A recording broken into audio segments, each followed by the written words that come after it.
नमस्कार दोस्तों, स्वागत है आप सबका आज के क्लास में। नाउ यहाँ पर हम लोग डिस्कस तो करेंगे एनसीईआरटी क्लास 6 का 5th नंबर यूनिट। बहुत the major domains of earth कुछ है ही नहीं, बहुत बच्चा वाला है।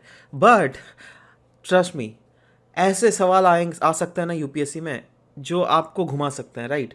चलो, हम मैंने देखो इसलिए मैंने मार्क पहले से करके रखा है। इतना जो येलो येलो आप देख रहे हो ना, ये पहले से मार्क करके रखा है।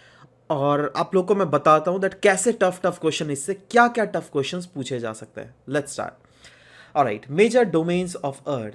नाउ अभी तक दोस्तों, अभी तक हम लोगों ने पढ़ा क्या? अभी तक ओवरऑल लैटिट्यूड क्या होता है, लॉन्गिट्यूड क्या होता है, eastern hemisphere, western hemisphere, northern hemisphere, southern hemisphere, overall earth का रोटेशन, रिवोल्यूशन, ये सब के बारे में थोड़ा मोड़ा चीज़ हम लोगों ने डिस्कस किया, राइट। नाउ अर्थ जो जितने में दुनिया भर में ब्रह्मांड में है ना, जितने भी प्लैनेट्स हैं, अभी तक सिर्फ अर्थ ही एक ऐसा प्लैनेट है, ओनली प्लैनेट है ना। बहुत बार क्वेश्चंस आता है ना, ओनली वाले क्वेश्चंस रॉन्ग होते हैं। बट अभी तक जितने भी प्लैनेट्स को स्टडी किया गया है, मात्र एकमात्र अर्थ ही ऐसा प्लैनेट है जहां पर लाइफ पाया गया है, right. Human being can live है, जी हाँ, एब्सोल्युटली। क्यों? क्योंकि हम लोग यहाँ पर वैसे कंड्यूसिव इन्वायरमेंट है। और वो कंड्यूसिव इन्वायरमेंट कैसे आती है? Due to the help of land, presence of land, जहाँ पर हम अपना घर बार बनाकर रहते हैं, वाटर, पानी पीते हैं, और एयर, जिससे हम लोग सांस ले पाते हैं। देखो यही ना, रहना, खाना पीना और सांस लेना, यही तो जिंदगी का नाम है भाई मेरे, ठीक है। So the surface of earth undoubtedly अगर देख लीजिए कि बहुत ही ज्यादा कॉम्प्लेक्स जोन है, जहां पर ये तीनों कंपोनेंट लैंड, वाटर और एयर जो है ना, एक साथ ओवरलैप करते हैं और इंटरेक्ट करते हैं। नाउ अगर मैं बात करूं लैंड की, एक है वाटर की और एक है एयर, ठीक है। लैंड, वाटर, एयर, है ना। देखो लैंड को ये कहा जाता है लिथोस्फेयर, वाटर को कहा गया है हाइड्रोस्फेयर, माफ करना, हाइड्रोस्फेयर, और एयर को एटमॉस्फेयर, ठीक है। यही है presence of land, presence of water और एयर के कारण जो है इंसान रह पा रहे हैं। नाउ मैंने बोला अनडाउटेडली हमारा अर्थ कॉम्प्लेक्स जोन है, जहां पर लैंड का भी अपना पोजीशन है, वाटर का भी अपना पोजीशन है, एयर का भी। बट ये जहां पर मिक्सअप हो रहा है, देखो ये वाला जोन में जहां पर मिक्सअप हो रहा है ना, मतलब ये वाला एक ऐसा रीजन है जहां पर ह्यूमन सरवाइव कर पा रहा है। And this whole region is termed as biosphere, ठीक है। तो क्लियर सा बात है, लिथोस्फेयर मतलब लैंड। लैंड क्या है? हमारा अर्थ का सॉलिड पोर्शन बोल सकते हैं। वैसे ही एयर, एटमॉस्फेयर, एटमॉस्फेयर में क्या है? वेरियस गैसेस है, जैसे ऑक्सीजन ले लो, नाइट्रोजन ले लो, कार्बन डाइऑक्साइड ले लो। अगर ये गैसेस में सोचो कार्बन डाइऑक्साइड ही नहीं होती ना, तो रहना काफ़ी ज़्यादा मुश्किल हो सकता था, क्योंकि कार्बन डाइऑक्साइड के कारण ही एक एटमॉस्फेयर फॉर्मेशंस होने में बहुत ही ज़्यादा सहायक मिले था। जो हीट जो ट्रैप होता है ना अर्थ के भीतर, वो कार्बन डाइऑक्साइड के लिए ही। अब सोचो कार्बन डाइऑक्साइड अगर नहीं रहता तो हम लोग ठंड के मारे सिकुड़ते रहते, मतलब लाइफ शायद आ ही नहीं सकती थी उस समय सिचुएशन में, ठीक है। सो वही चीज़ यहाँ पे बोला है दैट एटमॉस्फेयर में सिर्फ यही गैस नहीं बल्कि डिफरेंट अदर भी गैसेस होते हैं, जिनकी अपनी परसेंटेज वैल्यू होती है, बट वो काफ़ी ज़्यादा माइन्यूट होते हैं। मेजर गैस कौन है यहाँ पर? मेजर गैस है नाइट्रोजन और ऑक्सीजन, ठीक है। ये मेजर बड़े बड़े गैसेस है, ठीक है। वैसे ही तीसरा number that is water, stands for hydrosphere. Now अगर देख लीजिएगा हमारा अर्थ अराउंड 71% जो है वो वाटर के द्वारा छेका गया है, राइट। तो again that is what called hydrosphere, ठीक है। और hydrosphere comprises of water in all the forms, whether it be ice, whether it be water or whether it be water vapour, है ना। तीनों फॉर्म का मिश्रण है हाइड्रोस्फेयर, ठीक है। और इन तीनों दैट इज लिथोस्फेयर, एटमॉस्फेयर और हाइड्रोस्फेयर जब आपस में मिल जाते हैं तो ये डिवीजन जो क्रिएट हुआ दैट इज बायोस्फेयर, जो क्लियरली लिखा हुआ है देखो डेफिनेशन में भी। It is a narrow zone where we find land, water and air together. देख रहे हो यहाँ पर यही ना नैरो जोन था जहां पर लैंड, वाटर और एयर को हम लोग एक साथ हमें मिल रहा है, ठीक है। वही चीज यहां पर भी बतलाया गया। अब एक एक करके डिस्कस करते, थोड़ा डिस्क्रिप्टिव थोड़ा घुसते हैं, राइट। और मैंने बोला था ना दैट मैं आपको ऐसे एमसीक्यूज के क्वेश्चंस यहाँ पे आपके सामने रख सकता हूँ जो क्या काफी टफ हो सकता है। तो चलो एक एक करके डिस्कस करते हैं। बट यहाँ पे छोटा एक फैक्ट दिया हुआ है दोस्तों दैट ये अर्थ दैट इज वर्ड का बेसिकली ओरिजिन कहाँ से हुआ है ना, लिथोस्फेयर का। जैसे लिथोस मतलब स्टोन, ठीक है। वैसे एटमॉस्फेयर कहाँ से है, एटमॉस्फेयर मतलब एटमॉस मतलब वेपर, राइट। वैसे हाइड्रोस्फेयर कैसे है, हाइडर मतलब वाटर, राइट। और बायोस्फेयर मतलब बायोस मतलब लाइफ, ठीक है। तो ये सब से सिर्फ simply sphere sphere sphere sphere add कर दिया गया। जैसे हम लोग हिंदी में नहीं पढ़ते थे पर्यायवाची शब्द, ठीक है, होता था ना, जैसे वर्धमान है ना, वृद्ध जोर मान जोर चलो वो तो मैं संस्कृत बोल ले रहा हूँ, एनीवेज जैसे वही चीज़ है दैट इसको तो बायोस प्लस स्फेयर बायोस्फेयर है ना, उसके बाद हुडोर प्लस स्फेयर हाइड्रोस्फेयर है ना, atmosphere sphere atmosphere, lithos plus sphere lithosphere, ठीक है। तो ऐसे ही बेसिकली ये वर्ड्स आए हैं, ठीक है। एक एक करके डिस्कस करें। सबसे पहले डिस्कस करेंगे हम लोग lithosphere, that is solid portion of earth form, right. Now lithosphere की अगर बात करें दोस्तों, इट कंप्राइजेस ऑफ रॉक्स जो क्या अर्थ क्रस्ट में हमें देखने को मिलता है, और ऑफ कोर्स अर्थ के ऊपर सॉइल्स भी देखने को मिलता है, राइट। और इन्हीं सॉइल्स में तो ऑर्गेनिज्म सस्टेन करते हैं। कोई भी टाइप ऑफ ऑर्गेनिज्म ले लो भाई, है ना, कोई भी जानवर ले लो, ऑफ कोर्स सॉइल के ऊपर। हम लोग ह्यूमंस ले लो, हम लोग सॉइल के ऊपर, ठीक है। So there are two basically main divisions होती है लिथोस्फेयर की, ठीक है। एक लार्ज लैंड मास जिसको हम लोग कॉन्टिनेंट कहते हैं, और एक ह्यूज वाटर बॉडी जिसको हम लोग ओशनिक बेसिन कहते हैं। All the oceans of the world are connected with one another. दुनिया में जितने ओशंस हैं ना, सब कोई एक साथ इंटरकनेक्टेड है। इनफैक्ट अगर आपको एक मैप भी दिखाया गया है, वहां पर हम लोग देखेंगे नेक्स्ट वाले पेज में, डोंट वरी, है ना, दैट हर एक चीज को जो है कनेक्टेड है। कैसे, चलो अभी दिखाई देता हूँ। देखो ये वाला देख रहे हो, अब देखो यहाँ पे वाटर बॉडी के बारे में बात की गई थी, तो देख रहे हो ये वाटर बॉडी, ये क्या है, पैसिफिक ओशन, ये क्या है, अटलांटिक ओशन। अब देखो पैसिफिक से अटलांटिक कनेक्टेड है, एब्सोल्युटली। ये क्या है, इंडियन ओशन, इंडियन ओशन से यहाँ कनेक्टेड है, एब्सोल्युटली। अब ये क्या है, आर्कटिक ओशन, बिल्कुल कनेक्टेड है, एब्सोल्युटली। ये क्या है, सदर्न ओशन, क्लियरली कनेक्ट। तो पूरा ओशंस जो है ना, हाइड्रोस्फेयर का जो एलिमेंट है ओशन, इसमें हमें पूरी प्रॉपर कनेक्टिविटी भी दिखती है। वैसे ही जो यहाँ पर लिथोस्फेयर भी हुआ, वहाँ पे बहुत हद तक कनेक्टिविटी दिखती है, राइट। नाउ देखो यहाँ पे क्या लिखा हुआ, all the oceans of the world are connected with one another, जो कि मैप में क्लियरली हम लोगों ने देख लिया, ठीक है। बट सवाल भी यह भी पूछा है दैट क्या सारा लैंड मास कनेक्टेड है एक साथ? नहीं नहीं, देखो सारा लैंड मास बिल्कुल कनेक्टेड नहीं है। जैसे ये देखो, देखो नॉर्थ अमेरिका हमें यहाँ पे दिख रहा है, ये हुआ नॉर्थ अमेरिका, ये हुआ साउथ अमेरिका। ये देखो ये पनामा क्रा से ये जुड़ा हुआ है, चलो ये तो कनेक्टेड है। अब देखो क्या यहाँ से यूरोप कनेक्टेड है? नहीं, यूरोप डायरेक्ट कनेक्टिविटी नहीं है। क्या इसकी अफ्रीका के साथ कनेक्टिविटी है? नहीं, बिल्कुल नहीं है। क्या इसकी साउथ अमेरिका की अफ्रीका के साथ है कनेक्टिविटी? बिल्कुल नहीं है, ठीक है, अलग हो गया ना। वैसे ही अगर आप यहाँ पर देखोगे, ऑस्ट्रेलिया की अगर मैं बात करूँ, बताओ ऑस्ट्रेलिया का north America, south America, Africa, Asia कहीं से भी कनेक्टेड है? नहीं, बिल्कुल नहीं है, राइट। तो उसी लिए वहाँ पर लिखा हुआ था ना दैट भले ही ओशन की अगर कनेक्टिविटी देख लोगे तो ओशन की तो है, बट अगर लैंड की कनेक्टिविटी देखोगे पूरी लैंड की कनेक्टिविटी नहीं है। और भी एक जो मेजर इंपॉर्टेंट फैक्ट यहाँ पर दिया हुआ है उसको देखिएगा, the level of sea water remain same everywhere. जी हाँ, ऑलमोस्ट दुनिया भर में जो है ना लेवल ऑफ सी वाटर जो एक ही समान माना जाता है। देखो वो एक्सेप्शनल सिचुएशन आ जाती है जब टाइड्स हमें देखने को मिलता है। टाइड्स के समय जो है ओवरऑल लेवल जो है सी वाटर का कुछ कुछ जगह पे बल्ज क्रिएट हो जाता है। वो तो एक्सेप्शनल मतलब फिनोमिना ही है, उसको हम लोग बाद में ही डिस्कस करेंगे, डोंट वरी, राइट। बट जैसे सोचो यह एक लैंड हुआ एशिया, ठीक है, अब यह हो गया अफ्रीका, यह हो गया यूरोप, राइट। तो ये जो लेवल है ना ओशन का, ये ओशन का लेवल लेकिन दुनिया भर में सेम ही माना जाता है। और ये लेवल जो है ना, इसको हम लोग क्या कहते हैं, मीन सी लेवल। कभी भी अगर सोचो ऑल्टीट्यूड आप अगर पहाड़ों में उठे, राइट, तो हम लोग क्या बोलते हैं दैट हम लोग मीन सी लेवल से 4000 फीट ऊपर आ गए हैं, ऐसे बोलते हैं ना हम लोग। मीन सी लेवल से 8000 फीट ऊपर आ गए हैं, ऐसा होता है, समझ लो बात। तो वही चीज़ यहाँ पर भी बोला गया that the elevation of land, ये जो लैंड का जो एलिवेशन होता है ना, ऑल्टीट्यूडनल एलिवेशन, ठीक है, उसको मेजर किया जाता है फ्रॉम द लेवल ऑफ सी। और इस लेवल ऑफ सी को क्या हम लोग कहते हैं, मीन सी लेवल, जिसको हम लोग 0 मानते हैं। यहाँ पर क्लियर है? चलो यहाँ पे आपका क्लियर हो जाना चाहिए। एनीवेज ये तो ओवरऑल आपको फैक्ट क्लियर हो जाना चाहिए। अच्छा, साथ ही साथ द हाईएस्ट माउंटेन पीक बताइए। अब मैंने बोला ना दैट अभी अगर सी लेवल से जो हम लोग कोई भी ऑल्टीट्यूड मानते हैं सी लेवल से ही ऊपर मानते हैं, तो सी लेवल से जो ऊपर है ना सबसे मैक्सिमम पॉइंट पता है कहाँ है?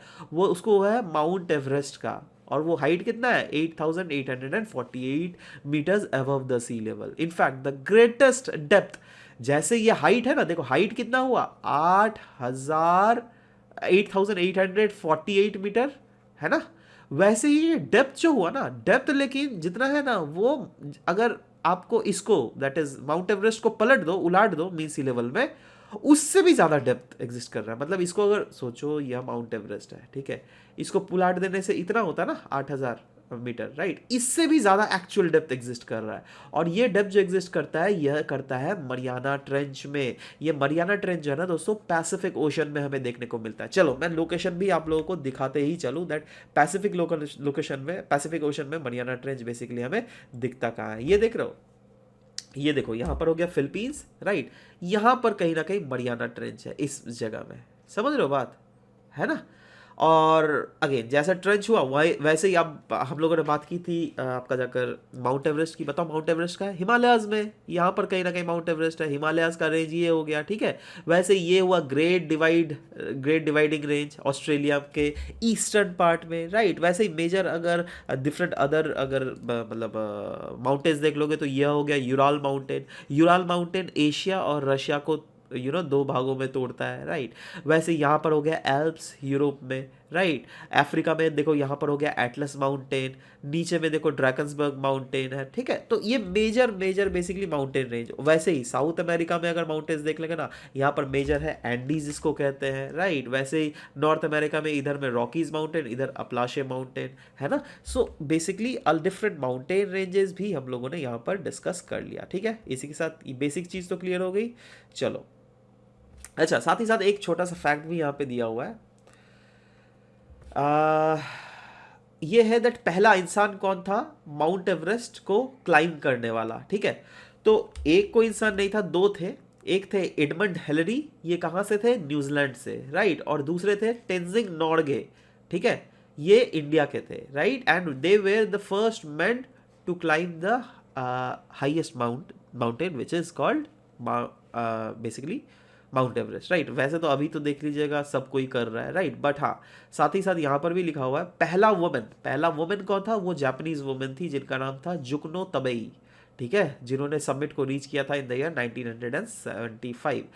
वही, जब अगर दुनिया में अगर सबसे पहला वुमेन देख रहे हैं तो इंडिया का भी तो पहला वुमेन देखना पड़ेगा ना जी। देखो यही सब क्वेश्चन आपको पूछेगा, ये आपको भले ही क्वेश्चन ना पूछे जुंको तबाई के बारे में, बिल्कुल नहीं पूछेगा, बट आपको पूछेगा इंडिया से पहला वुमेन कौन था जिन्होंने क्लाइम किया था हाईएस्ट पीक, राइट। उनका नाम था बचेंद्री पाल। 1984 में इन्होंने इस पीक को क्लाइम किया था, क्लियर है। चलो ये सब भी देखो, कुछ भी बोल रहा जाता है ना, एनसीईआरटी में जो भी चीज़ है ना सब कुछ इंपॉर्टेंट है। अब आप खुद ही बोलो ना कि आपको पता था दैट हमारे इंडिया से Bachendri Pal was the first lady to climb it, no, right. क्या आपको पता था दैट जापान की Junko Tabei she was the first person to climb the Mount Everest worldwide, first woman, right, नहीं पता होगा, ठीक है। तो इसीलिए हम लोग ये सब चीज़ें भी देखना चाहिए ना। हम लोगों ने पढ़ लिया ओवरऑल जर्नलिस्टिक ओशन के बारे में। अभी कॉन्टिनेंट्स के बारे में भी देख लेते हैं बेसिकली एक एक करके, राइट। नाउ मेजरली अगर देख लोगे दोस्तों 7 मेजर कॉन्टिनेंट्स है, राइट। 7 वो हम लोगों ने नक्शा में तो देख ही लिया था ना, मैप में, है ना। और हर एक कॉन्टिनेंट ऑलमोस्ट अगर देख लीजिएगा सेपरेट की हुई है बाई बड़े बड़े water bodies, right. Main continents कौन कौन है, सबसे बड़ा है Asia, Europe, Africa, north America, south America, Australia, Antarctica, ठीक है। अब वही मैप में जो मैंने दिखाया था उसी मैप को फिर से रेफर करने बोला, जो कि मैंने आपको पहले ही दिखा दिया। चलो ठीक से, अगर रेफर करने बोल ही रहा है तो आपको अभी भी दिखा दूँ, जिससे क्या कंटिन्यूटी बनी रहनी चाहिए, ठीक है। यही देखो, ये देख रहे हो, देखो सबको अलग कलर कोड भी दे दिया गया है। यहाँ पे एशिया है ना, यहाँ पे यूरोप, यहाँ पे अफ्रीका, ऑस्ट्रेलिया, वैसे ही साउथ अमेरिका, वैसे ही नॉर्थ अमेरिका भी क्लियरली मेंशन किया हुआ है, ठीक है। चलो अब इसमें एक एक करके बात इसमें की गई है। जैसे सबसे पहले बात की गई यहाँ पे एशिया के बारे में। एशिया की अगर बात करें, जितने भी सारे कॉन्टिनेंट्स हैं, सबसे बड़ा कॉन्टिनेंट जो है वह एशिया का ही है, जो क्या कवर करता है 1/3 of total land area of the अर्थ, ठीक है। इनफैक्ट अगर कॉन्टिनेंट की बात करें, कॉन्टिनेंट जो है ये एशियन कॉन्टिनेंट, ये ईस्टर्न हेमिस्फेयर में लाई करता है। ईस्टर्न हेमिस्फेयर मतलब जो क्या ग्रीनविच जो मेरिडियन है ना, प्राइम मेरिडियन, उसके ईस्ट पार्ट में है। तो अगर पूरा एशिया देख लेना, उसके ईस्टर्न पार्ट में ही लाई करती है फुल एशिया, ठीक है। तो इसलिए इसका टोटल लैंड एरिया जो है ना वो ईस्टर्न पार्ट में लाई करता है, ठीक है। और यहाँ से बताइए तो कौन कौन से मेजर गुजरती है, जैसे ट्रॉपिक ऑफ कैंसर, जी हाँ ट्रॉपिक ऑफ कैंसर अगर देख लीजिएगा एशिया से गुजरती है। नाउ अब बताइए क्या इक्वेटर गुजरती है? नो, इक्वेटर एशिया से नहीं गुजरती है, ठीक है। अच्छा, यूराल्स माउंटेन जो है ना वो एशिया को यूरोप से सेपरेट करती है। जो हम लोगों ने पिक्चर देखा था ना वो उसमें क्लियरली दिखाया गया था। देखो मैं दिखाई दे रहा हूँ फिर से जिससे कन्फ्यूजन ना हो। ये देखो, ये देख रहे हो, ये क्या है? यूराल्स है ना। और यहाँ पे देखो कलर कोडिंग अलग है ना एशिया का और यूरोप का, ठीक है। तो इधर वाला पार्ट हो गया यूरोप, इधर वाला पार्ट हो गया एशिया। अब आप बोलिएगा सर रशिया का तो यहाँ पर भी है, रशिया तो ये इतना लंबा तक है यहाँ पर, तो यहाँ तक है बेसिकली फैला हुआ है ना। तो क्या है सर, मतलब रशिया कौन से कॉन्टिनेंट में लाई करता है, एशिया का यूरेशिया, सॉरी यूरोप? तो देखो ये जो है ना दोनों कॉन्टिनेंट में लाई कर रहा है, एशिया में भी लाई कर रहा है, यूरोप में भी लाई कर रहा है। इसीलिए हम रशिया को जो है ना यूरेशियन कॉन्टिनेंट बोलते हैं, राइट। नाउ आपको एक क्वेश्चन पूछूं, बताइए तो क्या रशिया ही एकमात्र यूरेशियन देश है क्या, और कोई दूसरा देश है? सोचिए, ठीक है, मैं आपको बोलूँगा।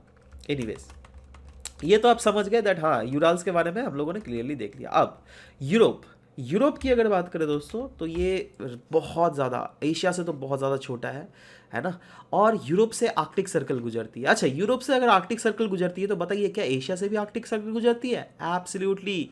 एशिया से, रशिया है ना, Russia is a part of Asia, so again Russia से भी आर्कटिक सर्कल बिल्कुल गुजरती है। तो जी हाँ यूरोप से भी बिल्कुल गुजरती है। बताइए कहाँ कहाँ से गुजरती है, बोल पाइएगा? स्वीडन, नॉर्वे, फिनलैंड में क्लियर सा आपको दिख रहा है, डेनमार्क में भी आपको दिखेगा, ठीक है। तो ये सब रीजन है जहां से गुजर रही है ना। एनीवेज नेक्स्ट आ जाता है अफ्रीका। सबसे बड़ा कौन था? एशिया। और सबसे दूसरा बड़ा कॉन्टिनेंट कौन है? अफ्रीका। याद रहेगा, चलो। अफ्रीका एकमात्र ऐसा कॉन्टिनेंट है जहां से इक्वेटर तो गुजरता ही है, बट साथ ही साथ ट्रॉपिक ऑफ कैप्रिकॉर्न और ट्रॉपिक ऑफ कैंसर भी गुजरता है। देखो Tropic of Capricorn, Tropic of Cancer, और कैसे दिखा रहे हैं, देखो ये देख रहे हो, ये क्या है? यह है आपका जाकर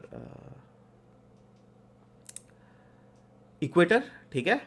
यह देखो ट्रॉपिक ऑफ कैंसर ऊपर वाला, देख रहे हो गुजर रहा है ना अफ्रीका से। देखो इक्वेटर भी गुजर रहा है अफ्रीका से, ट्रॉपिक ऑफ कैप्रिकॉर्न भी गुजर रहा है। मतलब दुनिया में देखो कोई ऐसा कॉन्टिनेंट है ही नहीं जिससे ये तीनों गुजरता है, सिंपली सिर्फ और सिर्फ अफ्रीका को छोड़कर। आप बोलोगे sir south America, south America का ये देखो इक्वेटर और ट्रॉपिक ऑफ कैप्रिकॉर्न गुजर रहा है, राइट। और ट्रॉपिक ऑफ कैंसर अगर देख लोगे तो ये पूरा आपका जाके नॉर्थ अमेरिका से गुजर रहा है, राइट। मतलब नॉर्थ अमेरिका से अगर पूछा जाए बताओ कौन कौन से लाइंस गुजर रहे हैं, तो वो सिर्फ और सिर्फ ट्रॉपिक ऑफ कैंसर और मैक्सिमम आर्कटिक अगर सर्कल पूछे तो, है ना।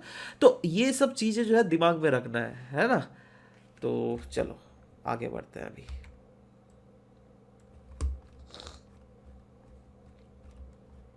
वही चीज़ यहाँ पर भी मेंशन किया गया है, तो the largest part of Africa जो है ये नॉर्दर्न हेमिस्फेयर में लाई करता है। नाउ देखना अफ्रीका अगर अपने आप में है, सदर्न हेमिस्फेयर में भी है, नॉर्दर्न हेमिस्फेयर में भी है, राइट। कुछ ऐसे है अफ्रीका का नक्शा, है ना, है ना। अब देखो ये इक्वेटर कहाँ से गुजर रही है? इक्वेटर यहाँ से गुजर रही है, ठीक है। और ये वाला जो है ना बहुत छोटा है बेसिकली, ठीक है। तो इसलिए यहाँ पे बोला गया that large part of Africa जो है ये नदर्न हेमिस्फेयर में लाई करता है, मतलब सॉरी यहाँ से गुजर रहा है अगर आप क्लियरली देखिएगा तो, ठीक है। तो ये बड़ा वाला पार्ट तो देखो ना ये तो नदर्न हेमिस्फेयर में ही लाई करता है, छोटा वाला पार्ट जो है ये सदर्न हेमिस्फेयर में। नदर्न हेमिस्फेयर मतलब इक्वेटर के ऊपर वाला जो है नदर्न हेमिस्फेयर, इक्वेटर के नीचे वाला जो है उसको सदर्न हेमिस्फेयर कहता है, क्लियर है। सहारा डेजर्ट जो क्या दुनिया का वर्ल्ड्स हॉटेस्ट डेजर्ट है, राइट। ये कहाँ पर लोकेटेड है? अफ्रीका में, right. Now the continent is bounded on all the sides by oceans and seas. ये कॉन्टिनेंट में जो है चारों तरफ से घिरा हुआ by ocean and seas. Now दुनिया का वर्ल्ड मैप देखना आप लोग, ठीक है। You will notice that world's longest river that is Nile जो है ना यहीं से गुजर रहा है, राइट। ये लॉन्गेस्ट है लेकिन दुनिया का लार्जेस्ट मैं नहीं बोल रहा हूँ, लॉन्गेस्ट मतलब लंबा। लार्जेस्ट अगर है वो कौन है? अमेजॉन। वो कहाँ पे लाई करता है? साउथ अमेरिका में लाई करता है, ठीक है। सो यही चीज़ है, वही सब चीज़ें बोली गई है जो मैंने क्लियरली आपको भी बतला दिया। Anyways next is north America. North America अगर देख लोगे थर्ड लार्जेस्ट कॉन्टिनेंट है। सबसे पहला कौन था? एशिया। दूसरा कौन था? अफ्रीका। नॉर्थ अमेरिका जो है थर्ड लार्जेस्ट कॉन्टिनेंट है and it is link to South America through isthmus of Panama. वही जो है ना नॉर्थ अमेरिका साउथ अमेरिका जो बोलता है पतला सा एक लैंड मास, उसको कहते हैं इस्थमस ऑफ पनामा, ठीक है। ध्यान रखना north America completely northern hemisphere में और वेस्टर्न हेमिस्फेयर में लाई कर रहा है। एंड बताओ तीन ओशन जो है उसके द्वारा यह घिरा हुआ है। बताओ तो कौन कौन?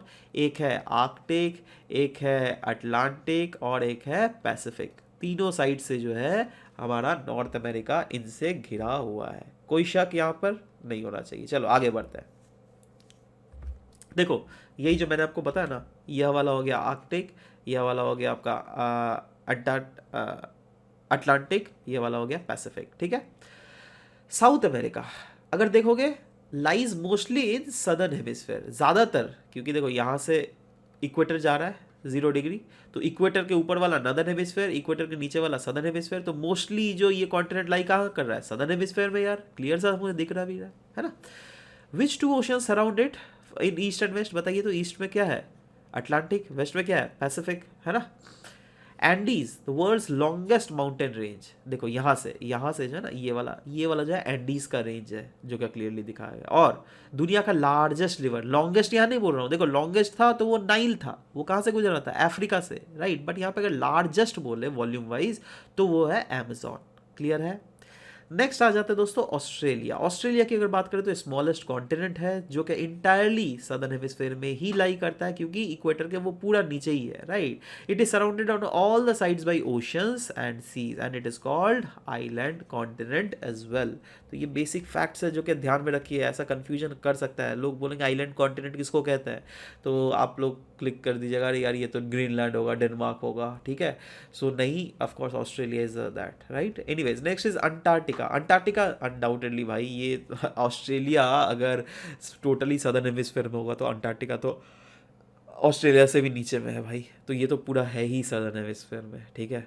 इनफैक्ट अंटार्कटिका के ऊपर तो साउथ पोल जो है ना, साउथ पोल भी अंटार्कटिका के बीचों बीच सेंटर ऑफ द कॉन्टिनेंट में लाई कर रहा है। As it is located in southern polar region it is permanently, जी हाँ, 12 महीना यहाँ पे हमें thick cover of ice sheets देखेंगी। बहुत ही ज़्यादा ठंडी टेम्परेचर होती है। There are no permanent human settlement. In fact बहुत सारे ऐसे कंट्रीज है जिनका यहाँ पर रिसर्च स्टेशन है अंटार्कटिका में, ठीक है। जैसे इंडिया की अगर बात करें तो मैत्री, दक्षिण गंगोत्री, है ना, ये हमारी रिसर्च। मतलब देखो दुनिया में कन्वेंशन एक मान लिया गया है दैट देखो भाई अंटार्कटिका को कोई कब्जा नहीं करेगा, बट अगर उसका यूटिलाइज किसी को भी करना है, हर देश को छूट है, राइट। बट मेक श्योर करना पड़ेगा दैट प्रॉपर वे में सब देश वहाँ पर एक साथ, मतलब साइंटिफिक मैनर में अगर कुछ रिसर्च कर सकते हो तो that is absolutely fine, but उसको मिलिटराइज किसी को भी नहीं करना है, ठीक है। ओके अभी आ जाता है हाइड्रोस्फेयर में। हाइड्रोस्फेयर देखो हम बोलते हैं ना दोस्तों दैट अर्थ एक ब्लू प्लानट है, अर्थ एक ब्लू प्लानट है। क्यों?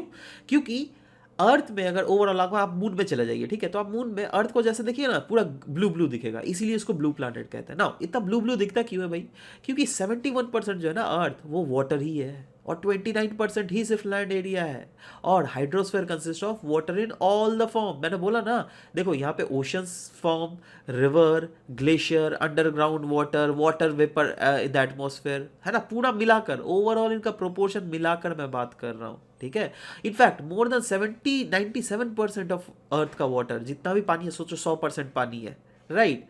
तो 100% में 97% जो अर्थ वाटर है ना वो सॉल्टी है, मतलब 97% तो हम लोग पी नहीं सकेंगे। चलो बाकी बचा 3%, है ना। 3% में भी बहुत एक मेजर चंक जो है आइस शीट और ग्लेशियर्स में है, राइट। और एक बहुत ही छोटा सा, बहुत ही माइनिस्क्यूल परसेंट जो है वो फ्रेश वाटर अवेलेबल है इन the form of ground water, ठीक है। याद रखना ये सब, क्योंकि यही सब क्वेश्चंस में पूछेंगे, है ना।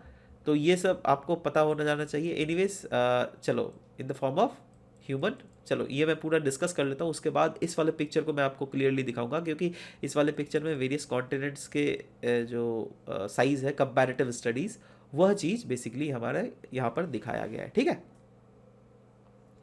Hence, despite being a blue planet, we face shortage of water. क्यों? क्योंकि मैंने बोला ना, देखो इन टोटल, अब फिर से याद रखना, अगर 100% आप पानी मान रहे हैं तो उसमें 97% जो है यह सलाइन वाटर है, इसको पी नहीं सकते। बाकी 3% जो बचा इसमें मेजर जो है वो आइस शीट और ग्लेशियर्स में है, राइट। तो और एक माइन्यूस्क्यूल परसेंट जो है हमारे पीने लायक बचा हुआ वो भी in the form of major जो है ग्राउंड वाटर में मिला हुआ। मतलब डिस्पाइट हम लोग बोलते हैं ना, हम लोग ब्लू प्लानट है ब्लू प्लानट, तो भाई बट मैक्सिमम पानी तो हम लोग पी ही नहीं सकते ना यार, ठीक है। इसलिए पानी की भी रिस्पेक्टिवली बहुत ज़्यादा यहाँ पर कमी है और फ्यूचर में भी होने वाली है। अब ये जो दिखा रहा है आपको, ये comparative size of ocean. Now I believe that this is the best form through which you can actually recall it, right. इसको आप एक फोटो खींच लीजिए, मैं तो आप ये बोल रहा हूँ, ठीक है। आप अपना मोबाइल फोटो खींच के रखिए, बीच बीच में ये सब देखते रहिएगा, क्योंकि इससे देख के ना आपको क्लियरली एक जो चीज़ पता चल जाएगा दैट जितने ब्लॉक्स जिसके पास है ना वो उतना बड़ा है। आपको क्लियर सा देख के ही लग रहा है एशिया के पास सबसे ज़्यादा ब्लॉक्स है, ठीक है। तो एशिया सबसे बड़ा एक नंबर, ठीक है। दूसरा ज़्यादा ब्लॉक आप अफ्रीका के पास देख रहे हो, ठीक है, तो अफ्रीका दूसरा नंबर में आ गया। तीसरा ज़्यादा ब्लॉक आप कहाँ देख रहे हो, नॉर्थ अमेरिका में, तो ये तीसरा ब्लॉक आ गया, ठीक है। सबसे कम आप कहाँ पर देख रहे हो, देखो 1 2 3 4 5 6 7 8, ऑस्ट्रेलिया में मात्र 8। तो ये रिस्पेक्टिवली अगर देख लोगे, मतलब ऐसे तो हम लोग यहाँ पे टॉप 7 कॉन्टिनेंट्स ही लिया गया है, Asia, Africa, north America, south America, Europe, Antarctica और ऑस्ट्रेलिया। ये 7 कॉन्टिनेंट्स में अगर देखोगे Australia is the smallest one, ठीक है। क्लियर है, यहाँ पे कोई शक भी आप लोगों को नहीं होना चाहिए। एनीवेज, अब ओशंस के बारे में थोड़ा देख लें। नाउ अनडाउटेडली गाइस, ओशंस जो है ना वो एक मेजर पार्ट है हाइड्रोस्फेयर का। हम लोगों ने 3 स्फेयर डिस्कस किए थे ना, एक किया हम लोगों ने लिथोस्फेयर, एक किया हम लोगों ने एटमॉस्फेयर, एक है हाइड्रोस्फेयर, ठीक है। हाइड्रोस्फेयर में जो ओशन आता है ना, मेजर पार्ट बनाता है हाइड्रोस्फेयर का, क्योंकि हम लोगों ने बोला 97% जो है सलाइन वाटर है वो कहाँ का वाला है, ओशन का ही है। तो ऑब्वियस सा बात है ओशन ही जो है मेजर पोर्शन बनाता है, और हर एक ओशन आपस में इंटरकनेक्टेड है। ओशन हमें पता है दैट सबसे मूव भी करता रहता है, कैसे भैया, with the help of waves, with the help of tides, with the help of ocean currents. In fact अगर 5 मेजर ओशंस देख लेना, वो लोग कौन कौन है, Pacific ocean, Atlantic ocean, Indian ocean, southern ocean और आर्कटिक ओशन। ये 5 मेजर ओशंस है। इनफैक्ट पैसिफिक ओशन अगर देख लो, इसमें सबसे लार्जेस्ट है। इनफैक्ट अगर 1/3 ऑफ अर्थ एरिया जो है ना वो पैसिफिक के द्वारा ही छेका गया है। इसीलिए तो आप देखोगे भी ना तो भी आपको लगेगा भाई साहब कितना बड़ा ये बॉडी है, right. And it is spread 1/3 of the earth. Again अगर अर्थ अगर आप 100% मान रहे हो तो पैसिफिक ओशन अराउंड 33% तो पैसिफिक ओशन के द्वारा ही छेका गया है। इनफैक्ट मरियाना ट्रेंच जो हम लोगों ने बताया ना, वो जो डीपेस्ट पॉइंट ऑफ अर्थ था, है ना, अराउंड 11,000 मीटर डीप, राइट, वो कहाँ था, पैसिफिक ओशन में ही तो था, है ना। So Pacific ocean is almost circular, इनसे कोई कोई सर्कुलर बोलता है, कोई कोई ट्रायंगुलर बोलता है, यार देख लेना अलग अलग शेप का आपको देखने को मिलेगा, है ना।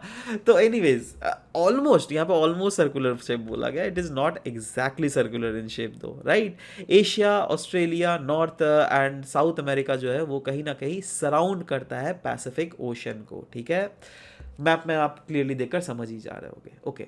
अब अगर डिफरेंट ओशन की बात करें तो अटलांटिक ओशन की भी बात कर ले। अटलांटिक ओशन किसके बीच में बताइए, north America, south America, Europe और अफ्रीका के बीच वाला जो पोर्शन है, जो एस शेप का जो ओशन है, उसको अटलांटिक ओशन हम लोग कहते हैं, ठीक है। अब ये इसका जो कोस्ट लाइन है ना दोस्तों अटलांटिक ओशन का, वो नॉर्थ अमेरिका में ले लो, साउथ अमेरिका में ले लो, यूरोप या फिर आपका अफ्रीका, तो वहाँ पे highly indented coast line. Indented coast line मतलब इस टाइप का कोस्ट लाइन, इंडेंट किया हुआ, इंडेंट, ठीक है, ये भीतर में घुसा हुआ, ठीक है, इंडेंटेड कोस्ट लाइन, ठीक है।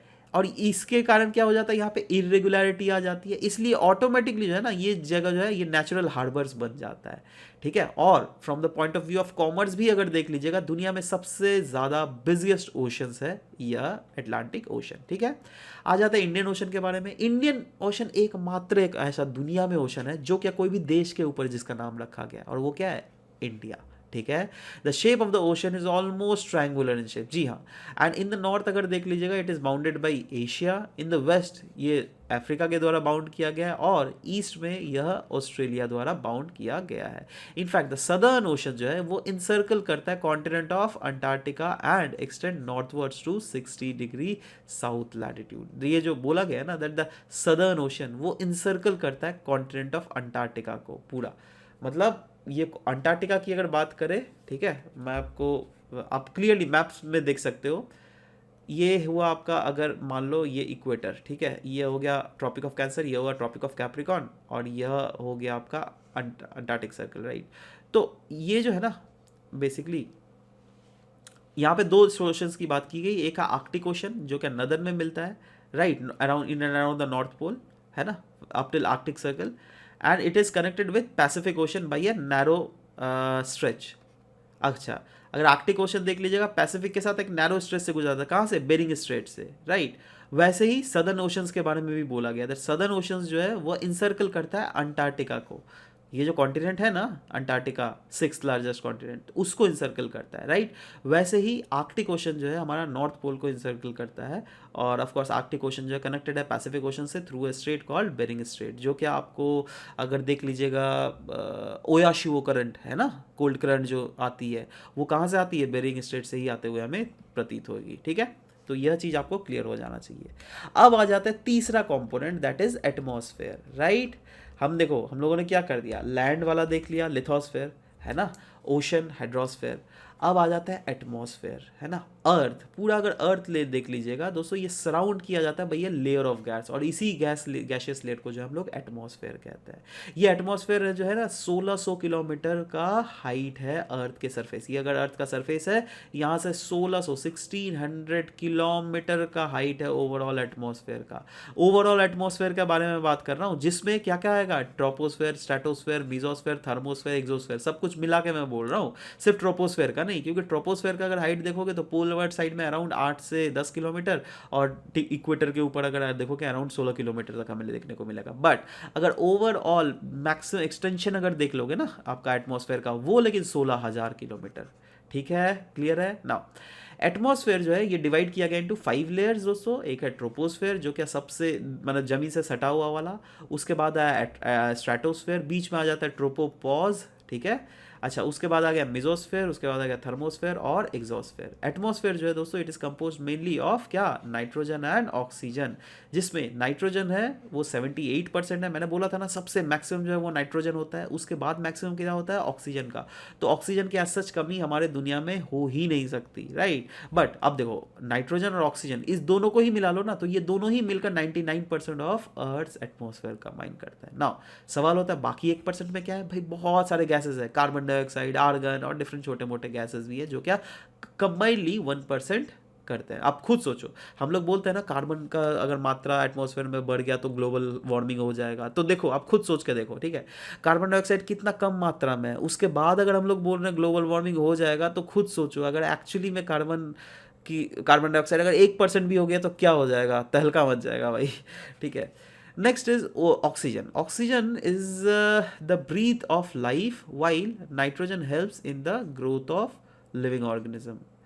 कार्बन डाइऑक्साइड दो present in minute amount, it is important as it is absorb heat radiated by earth, absolutely guys। देखिए ओशन सॉरी ऑक्सीजन की अगर बात करें तो अनडाउटेडली हमें ऑक्सीजन से फायदा क्या मिल रहा है पता है, वो जो है हम लोग ना ब्रीथ कर रहे हैं, ऑक्सीजन से हम उसको ब्रीथ कर रहे हैं, राइट। बट वहीं पर नाइट्रोजन जो है वो हेल्प कर रहा है वेरियस ऑर्गेनिजम्स को ग्रो करने में, वहीं पर कार्बन डाइऑक्साइड जो है वह एब्जॉर्ब करता है हीट जो क्या अर्थ के द्वारा रेडिएट किया जाता है, इसीलिए तो वो प्लानट को वार्म रखता है ना।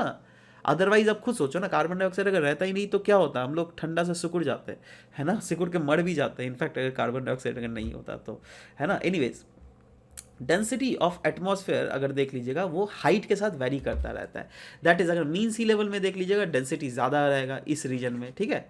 बट माफ़ करना, हाँ इस रीजन में डेंसिटी ज़्यादा रहेगा, बट जैसे आप ऊपर जाओगे ना तो जो लेयर है वो पतली होती रहती है, पतली होती रहती है, इसलिए एटमॉस्फेयर की डेंसिटी भी वो घटती रहती है, घटती रहती है, घटती रहती है, ठीक है। वही चीज़ यहाँ पर भी देखो क्लियरली बोला गया है दैट मैक्सिमम जो डेंसिटी है वो सी लेवल में होता है, बट जैसे आप हायर ऑल्टीट्यूड में जाते रहोगे आपकी डेंसिटी घटती रहेगी। इसीलिए तो जो पहाड़ों में चढ़ते हैं ना, जैसे माउंट एवरेस्ट में चढ़ रहे हैं, तो उन लोग वो अपने साथ ऑक्सीजन सिलेंडर क्यों ले जाते हैं, क्योंकि वहाँ पे उनको अगर बिना ऑक्सीजन सिलेंडर के चलेंगे तो सांस ही नहीं ले पाएंगे, ऐसे ही मर जाएंगे बीच रास्ते में, ठीक है। So they have to carry them with them the oxygen cylinder, जिससे वो ब्रीथ कर सके हायर ऑल्टीट्यूड में भी, ठीक है। Now temperature also decreases as we go upward, ठीक है, जी हाँ, जैसे हम लोग ऊपर जाते रहते हैं ना वैसे टेम्परेचर भी घटता रहता है, बट ये कहाँ तक ये घटता दिखता है हमें, वो ट्रोपोस्फेयर तक ही। वेरियस हम लोगों ने देखा ना, troposphere, stratosphere, mesosphere, thermosphere, exosphere. तो ट्रोपोस्फेयर में ही जो है ना, जैसे आप हायर ऑल्टीट्यूड में जाओगे वैसे टेम्परेचर घटता रहेगा, घटता रहेगा, घटता रहेगा। बट वैसे ही जैसे मीजोस्फेयर में आओगे ना वैसे ही ये बढ़ता रहेगा, बढ़ता रहेगा, मतलब उलट जाता है। ठीक है, वो सब चलो आगे आने वाले लेसन में तो अच्छे से हम लोग डिस्कस करेंगे ही। बट आप अभी जनरल चीज ध्यान के रखो दैट स्ट्रेटोस्फेयर में जो है जैसे आप हायर ऑल्टीट्यूड में जाओगे वैसे टेम्परेचर घटता रहेगा, and it varies from place to place. कुछ कुछ ऐसे एरियाज है जो क्या हाई प्रेशर एक्सपीरियंस करते हैं, कुछ कुछ ऐसे एरियाज है जो क्या लो प्रेशर एक्सपीरियंस करते हैं। In fact air moves from high pressure to low pressure. ठीक है, नाउ बायोस्फेयर के बारे में बात करते हैं। Now it is a domain of life. Biosphere बोले तो देखो एटमॉस्फेयर, हाइड्रोस्फेयर और लिथोस्फेयर, ये जो जोन है ना, कॉम्प्लेक्स जोन जो कि तीनों में ओवरलैपिंग कर रहा है, इसी को हम लोग कहते हैं बायोस्फेयर। और इस बायोस्फेयर के कॉम्बिनेशन के कारण ही इंसान जो है, इंसानी की कोई भी ऑर्गेनिज्म जो है वह जिंदा है, राइट। बायोस्फेयर एक नैरो जोन क्लियरली हमें दिख रहा है of land, water and air, right. And it is in this zone that the life that is very much unique to this planet of earth is existing, right। यह आपको समझ जाना चाहिए। देखो यह एटमॉस्फेयर, वही चीज़ फिर से बार बार मेंशन किया गया है। एटमॉस्फेयर हवा, लिथोस्फेयर आपका जाके लैंड, राइट, हाइड्रोस्फेयर, तीनों की मिश्रण के कारण आप खुद सोचो ना, आप कहाँ पर रहोगे अगर लैंड नहीं रहता तो। ठीक है, तो लिथोस्फेयर तो चाहिए। क्या पियोगे, पानी चाहिए ही। क्या लोगे, मतलब सांस लोगे, ऑफ कोर्स एटमॉस्फेयर, हवा चाहिए ही हमें। ठीक है, सो इसीलिए बोला जा रहा है दैट बायोस्फेयर में जो है ये डोमेन है लाइफ का, मतलब ये एक ऐसा रीजन है जहाँ पर लाइफ एग्जिस्ट करती है। हर एक स्पीशीज ऑफ ऑर्गेनिजम्स जो है, जो कि अलग अलग साइज में वेरी करती रहती है। माइक्रोब भी हो सकती है, कोई बैक्टीरिया भी हो सकता है, एक बड़ा ह्यूज मैमल, हम लोग इंसान भी हो सकते हैं। हर एक लिविंग ऑर्गेनिजम्स, राइट, हम लोग बायोस्फेयर के ऊपर ही डिपेंडेंट रहते हैं हमारे सर्वाइवल के लिए। ठीक है, नाउ ऑर्गेनिजम्स अगर देख लोगे in the biosphere, it may broadly be divided into plant kingdom and animal kingdom. ठीक है, अब the three domains of earth interact with each other and affect each other in some way or the other. ये जो अर्थ का जो तीन domain है ना, वही हाइड्रोस्फेयर, एटमॉस्फेयर, लिथोस्फेयर, ठीक है, ये कहीं ना कहीं तीनों एक साथ इंटरेक्ट कर रही है विथ ईच अदर और साथ ही साथ अफेक्ट कर रही है ईच अदर को इन some way or the other. जैसे एग्जांपल लिया गया है cutting of forest for fulfilling our needs of wood, जी हाँ, ठीक है, या फिर लैंड हम लोग क्लियर करते हैं एग्रीकल्चर के लिए। ठीक है, तो हम लोग क्या अगेन यहाँ पे लिथोस्फेयर का इस्तेमाल कर रहे हैं। ठीक है, अब इससे देखो, इससे क्या इंपैक्ट हो रहा है इकोलॉजी के ऊपर, सॉइल जो है उसका रिमूव हो रहा है, सॉइल इरोजन हो रहा है। सिमिलरली अर्थ सरफेस जो है वो चेंज हो रहा है due to natural calamities as well, जैसे अर्थक्वेक के कारण, जैसे लैंडस्लाइड के कारण चेंज होता रहता है ना।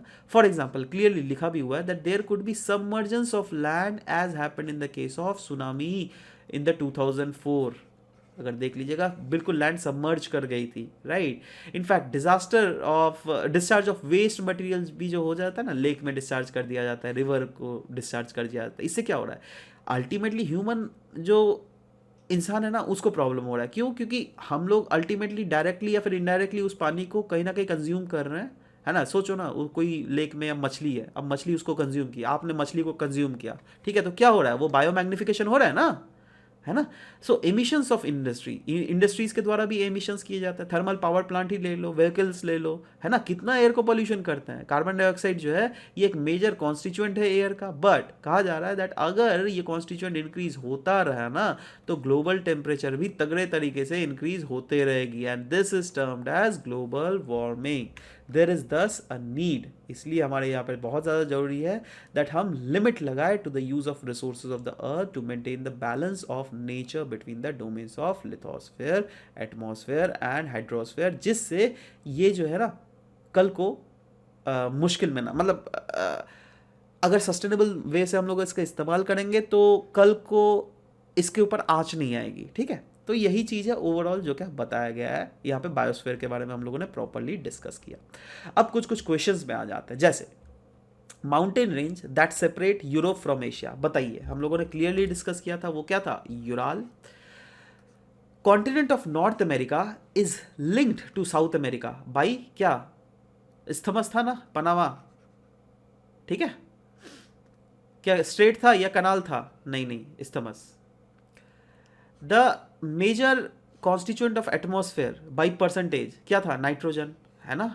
उसके बाद था ऑक्सीजन, कार्बन डाइऑक्साइड तो बहुत कम है, ये इसका तो 21% है, इसी का मैक्सिमम है अराउंड 78% नाइट्रोजन, ठीक है। Domain of earth consisting of solid rocks, बताइए एटमॉस्फेयर घंटा, एटमॉस्फेयर में कहाँ से सॉलिड रॉक आ गया जी? हाइड्रोस्फेयर में भी कहाँ से आ गया? लिथोस्फेयर में रहता है ना?